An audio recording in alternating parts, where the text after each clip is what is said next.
did you ever draw a D Thomas? Because I did. I drew D Thomas at the Delta. Did you ever draw a D? You remember when it used to be boat to boat, mono a mono, pro versus pro? You remember those days? I do. I remember the worst boat on boat draw that I ever had was when I drew Greg Warren and he caught a 10-pounder behind me, and the first time Bassmaster ever came out. That one was mine. I knew it was going to be between me and Robert. And Robert Lee and I was you, what head to head, pro draw. Bassmaster shows up and you have to flip a coin, and you have to go out with somebody, and you guys are competing for fish in your boat. we flipped the coin. Well, after the first day, I think I was in second or third place. And I hadn't even ran my Sherman Lake stuff, but I was starting in Disappointment Slough. I was grabbing one or two big ones, and then I'm going to go finish out with 4-pounders in Sherman Lake on that bottom, that low water, and on the low swim. The second day I had Greg Warren with me, and he goes, "Dude, I'm not even going to fight you for the boat. This is your pond. You're going to win this thing. I just want the bait you're using." And I said, "Cool." I gave him a black frog, a black snag-proof frog, and Gene Buchholz, who was running the camera boat, he came over and he said, "Hey, we're going to follow you all. Ray Scott wants us to follow you all day tomorrow." And I was like, "I ain't putting my Delta hotspots on national TV on TNN. That ain't going to happen." I said, we talk about the Delta and the beauty of the Delta. I said, "I'll tell you what, I'm going to catch a big one between 8:30 and 9 o'clock at Disappointment Slough." I said, "Why don't you meet me at the mouth of Disappointment Slough at about 8 o'clock, 8:15? We'll run over there, give me the microphone, do the thing. And then I got to be over in Sherman by 9:30. I'm going to be done in Disappointment by 9:15. Okay. I met those guys the day before. I caught 2 5-pounders on it, one on one side, one on the other. But when I caught the 1.5, I moved mama. Mama move. I'm going to get her tomorrow. I mean, I was like, okay, she's a good one. Anyway.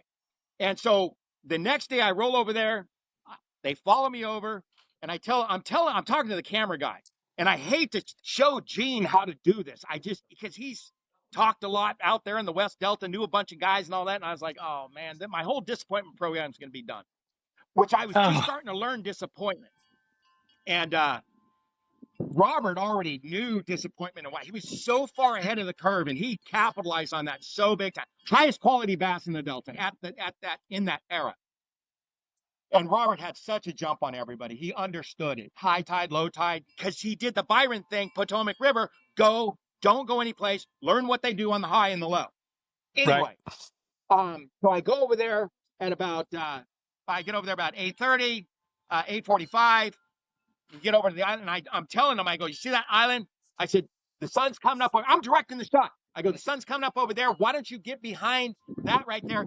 And I'm on this side of the island. Island's like this. This is in the tournament. You're directing the shot in the tournament. You're telling the camera guy. As we pull up to the island, I don't have to make a cast on this thing. I really need to be casting on this thing, from 8:30 to 9, 8:30 to 9:15. In that 45-minute window, and I think it's really going to happen 8:30 to 9. Anyway. So 8 o'clock, 8:15, right when we hook up, boom, get over there. You guys go over there. Island's right here. I want you guys over here. I'm going to come this way. I think, and I'm having this conversation as I'm leading up to this. I said, "Gene, shut your motor off. Trolling motor, please go that way, and don't get anywhere near that. I don't want them to know we're here. Just stay at least 40 yards off that dock, please. I'm going to come down this way. I'm going to see what I can get leading up before she's right." And I'm telling these two guys, and this guy that I draw is taking notes. I tell him, I said, that big girl is under where the dock goes like this, the gangplank. She's right under the gangplank. She's about 2 yards this way. I threw under the gangplank yesterday, got the 5-pounder, drug the 5-pounder over her, big wobble. She took off and went under the dock. Dang it. And I knew as I'm winding that one in, oh man, that was bigger than the one I got on here. Put her in live. I'll get that one tomorrow. Anyway, but it's a timing thing. I can't start on these fish. It won't go. It's that water level thing, black line, all that stuff. Get those guys where I need them. I come around the thing. I'm pitching about that far. I want to catch a couple 3-pounders so I can get comfortable, so I can grab me a couple big ones, and then I'm going to finish up with 4-pounders in Sherman. This is going to be awesome. And I get over here, and I made one. I really thought I'd get a 3 to 5-pounder on the front pace before I make this throw right here. Mm-hmm. And I get to right here, and this guy's running out of patience, I guess.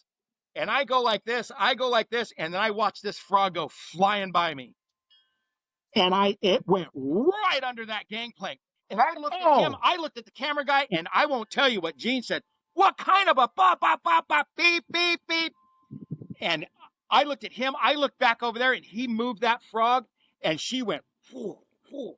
And I'm like, oh, you got, and she goes, oh, she clobbered. He's back there, and I'm like, what do I do? I've never really done this, man, mano y mano. I wanna shoot oh this guy my. right now. I want to push this guy in the leg. What am I gonna do? National TV's right here. This guy's got my dream fish. This is my dream tournament. This is the first time Bassmaster's ever been here. And this guy's got my fish. What do? Don't do stupid, Bobby. Oh I reach, my gosh. down, I grab this fish. That's a 10. I'm like, that's a 10 pounder. And Oh, I gave it to him like that. And this guy's like, he had 4 pounds yesterday. I had 17 or 18. He goes, I'm out of this thing. I just want the bait that you're using. I'll follow your lead. Yeah, he followed my lead. All right. And which was the tournament for you, and he made a oh, long cast over your shoulder as you're working your way up to catch a fish that you knew was there, that you were ready to catch on camera. You orchestrated the entire shot, and you got poached on the one cast. it was horrible. And then he put that fish in the live well. He goes, I'm a player now. I was like, oh no. That dude, the rest of the day was I bumped into him so many times. I go out to Sherman Lake that afternoon, and these four, they're 3.5 to 5 pounders that are in hippie grass patches that are the size of a basketball, 2 basketballs, and they're isolated, and you don't know which ones they're going to be in. But I have to drive over a sandbar that's got this much water. I got to be doing 65 over the sandbar to get into this section, and I mean, I'm going 80 yards over about that much water, hoping that my skag doesn't grab. Otherwise, we're going to be here till tomorrow. Oh my gosh. I get into my ditch, and I'm thinking, oh my gosh, I did end up catching a couple of nice fish in disappointment, but this guy now is a whole new beast.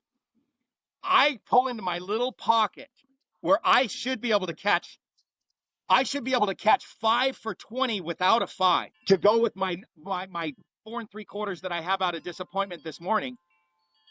And this guy's right here under my armpit. But you had to throw it, you had to land right on the little hippie grass, American pondweed, let it sit, bob the nose,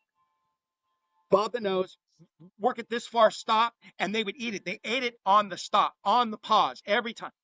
And this guy, he started seeing what I was doing, and I would throw it this one, he'd throw it the next one. So now I start to hustle, and I'd have those 4 or 5 pounders run out there and grab it because I am so mentally hosed right now.